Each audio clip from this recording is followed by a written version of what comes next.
दोस्तों, आप सबों का स्वागत है।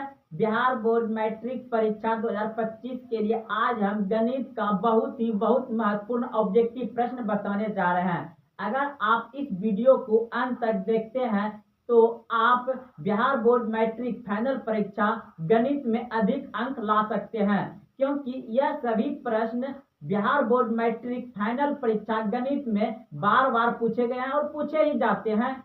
इसमें सिर्फ आपको अंक या डिजिट चेंज कर देता है। तो आइए प्रश्न को पढ़ें और समझें अच्छे से। तो देखिए, प्रश्न सभी ऑब्जेक्टिव है। कह रहा है कि √18 का परिमयकरण गुणक है। √18 का परिमयकरण का गुणक है। तो इसे बनाएंगे कैसे? देखिए, यानी कि आपको दिया गया है √18। √18 तो आप इसे ऐसे भी लिख सकते हैं 9 गुना 2, 9 दूनी 18। तो आपका यहाँ पर 3 बाहर हो जाएगा, तो ये क्या हो जाएगा, 2 अंदर में रहेगा, तो 3√2 हो जाएगा। यह तो आप ऐसे भी लिख सकते हैं √3 गुना 3 गुना 2। तो यह दोनों मिलकर, क्योंकि ये इसके अंदर वर्गमूल है, ना कि 2 वो निकलता है इसमें। अगर इसमें 3 रहता अंदर में, अगर इसके अंदर में 3 रहता तो 3 जोड़ा लगा के निकालते हैं, लेकिन इसमें नहीं, कुछ तो समझिए 2 है और 2 जोड़ा लगा करके बाहर निकलेगा। तो ये 3 आपका बाहर आ गया और रूट के अंदर क्या आ गया आपका 2। तो ये आपका जो है कि √2 3 का गुणांक है। 3 का क्या है? गुणांक है। तो आप इसे ऐसे भी लिख सकते हैं 3 गुना √2। तो यही आपका आंसर हो जाएगा। √2 कहाँ है? आपका ऑप्शन नंबर बी सही है। ऑप्शन नंबर बी सही हो जाएगा। तो दोस्तों, आप लोग अच्छे से इस प्रश्न को समझ गए होंगे। यानी कि √18 है और बोल रहा है कि परिमयकरण गुणांक बताइए। तो इसे हम क्या किए, तोड़ दिए, जो बाहर निकला उसे बाहर निकाल दिए, और जो इसका ये जस्ट वाला गुणन की होता है, आप लोग 9th क्लास में पढ़े होंगे। तो चलिए दोस्तों, अब अगले प्रश्न की ओर। प्रश्न है 45 तथा 60 का मोसो। 45 तथा 60 का मोसो आपके सामने ऑप्शन भी दिया गया। तो देखिए, कुछ न है, बहुत ही आसान तरीका है। 45 और 60 है, तो इसे हम इस तरह से बना सकते हैं। यानी कि इस तरह का नियम में एक ही पहाड़ा से सभी कट जाना चाहिए। एक ही पहाड़ा से सभी कट जाना चाहिए। तो हम इसे किससे कटा सकते हैं? 15 से। तो 15 या 45, 15 चौके 60। तो अब जो है कि ये एक पहाड़ा से नहीं कटेगा। तो हम जब भी HCF लेंगे तो सिर्फ इधर का ही लेंगे, इधर का। अगर पूरे लेंगे तो क्या कहला जाएगा, ये एलसीएम हो जाएगा। और इधर का वही संख्या लेंगे जिस संख्या से सभी संख्या दिया हुआ है कट गया हो। तो इस संख्या से देखिए, हम दोनों कट गया है, तो मेरा यही आपका HCF हो गया। यानी कि ऑप्शन नंबर डी सही है, 15 हो जाएगा। अगला प्रश्न देखिए। प्रश्न है, दो संख्याओं a और 18 का लोसो 36 तथा मोसो 2 है, तो a का मान ज्ञात कीजिए। यानी 2 संख्या दिया गया है, तो जब भी लोसो और मोसो आए तो आप यानी कि याद रखिए, इसे हम मानते पहली संख्या गुना दूसरी संख्या बराबर LCM गुना HCF। तो पहली संख्या a गुना दूसरी संख्या 18 बराबर एलसीएम 36 गुना मोसो यानी HCF कितना आपका 2। तो इसको गुना करिएगा तो 18 18 हो जाएगा। 18 हो गया बराबर, इधर हो जाएगा 36 गुना 2। तो a बराबर हो जाएगा 36 गुना 2 बटे 18। अब 18 दूना 36, तो a बराबर हो जाएगा 2 गुना 2 यानी कि 4। ऑप्शन नंबर सी सही है, 4 हो जाएगा।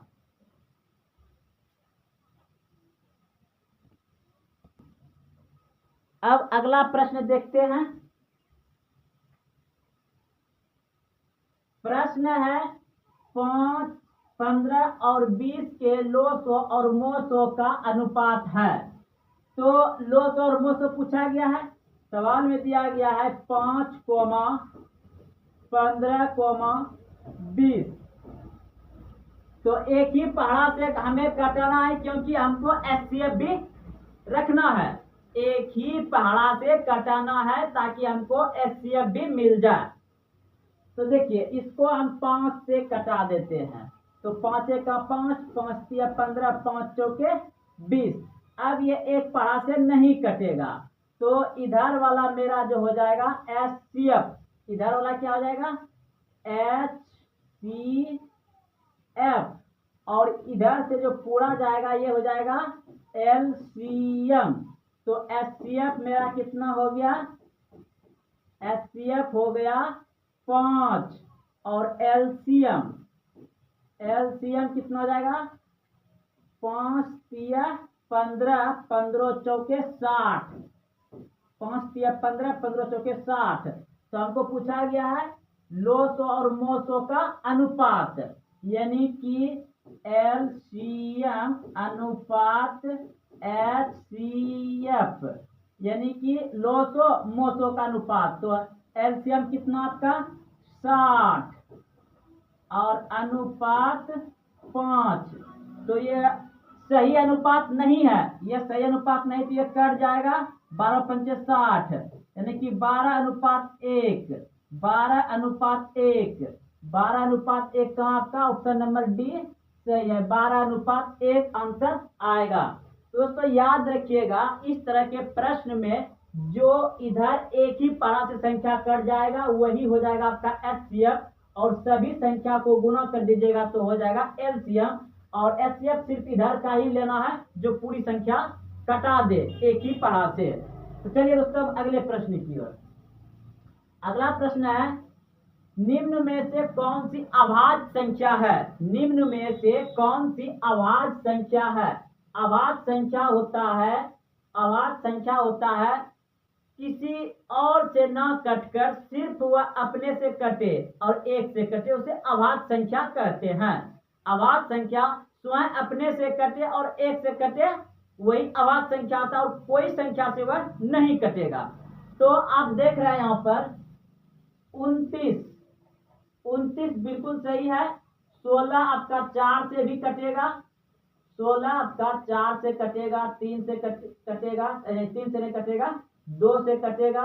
फिर 25 आपका 5 से कटता है, 1 से कटता है, ये आपका 3 से कटेगा। ऑप्शन नंबर जो है ना ए बिल्कुल सही है। 29 जो आपका अभाज्य संख्या है, ये किसी पहाड़ा में भी नहीं आएगा और ना ही किसी और से कटेगा। 29, 29। अगला प्रश्न देखिए,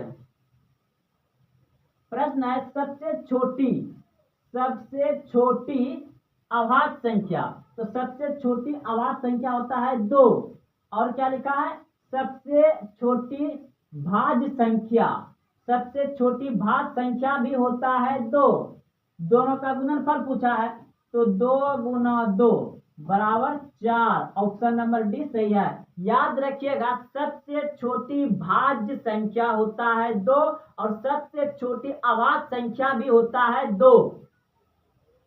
चलिए आप लोग अच्छे से समझ गए होंगे। अगला प्रश्न, निम्नलिखित में से कौन अभाज्य संख्या है। फिर वही आ गया, निम्नलिखित में से कौन अभाज्य संख्या है।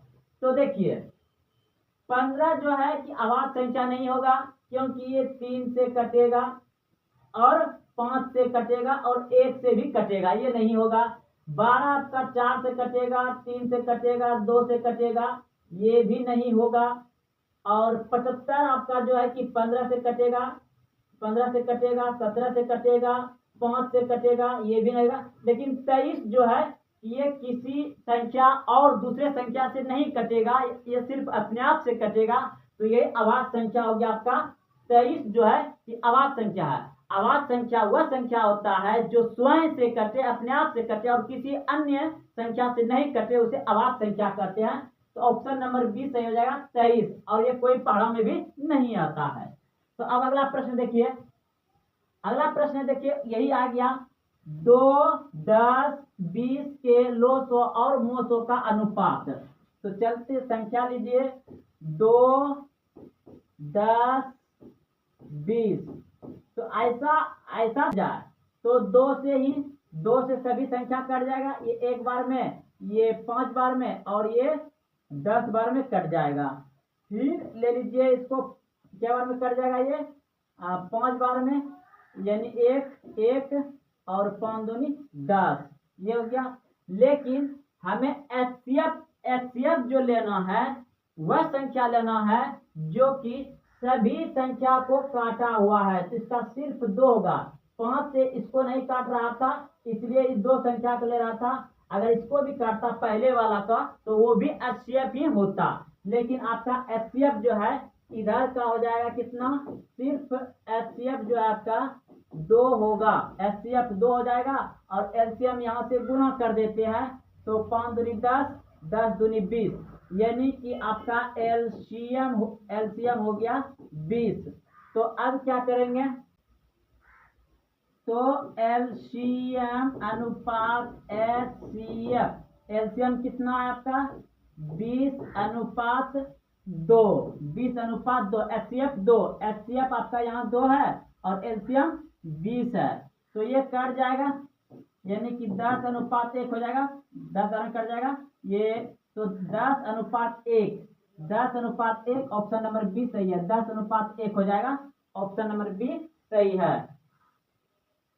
समझ गए होंगे दोस्तों, यहाँ जो 2 है, ये 2 जो है सभी संख्या को काट रहा है और इधर का संख्या को लेना था हमको, तो एचसीएफ हो गया ये 2 और एलसीएम हमें पूरा लेना था, तो यहाँ पर भी इसको कटा दिए 5 से। लेकिन ये सभी संख्या को नहीं, इसको नहीं काट रहा था, सिर्फ 2 संख्या काट रहा था, इसलिए ये नहीं आएगा। एचसीएफ में वही संख्या आएगा जो कि सभी संख्या को काटा है, वही संख्या आएगा। तो एलसीएम मेरा कितना आ गया 20, 10 दूना 20 और एचसीएफ 2, तो दोनों का अनुपात हम निकाल दिए हैं, 10:1 आ गया, 10:1 आ गया। अगला प्रश्न देखते हैं। अगला प्रश्न है, सबसे छोटी भाज्य संख्या और छोटी अभाज्य संख्या का मोसो कितना होगा। तो सबसे छोटी भाज्य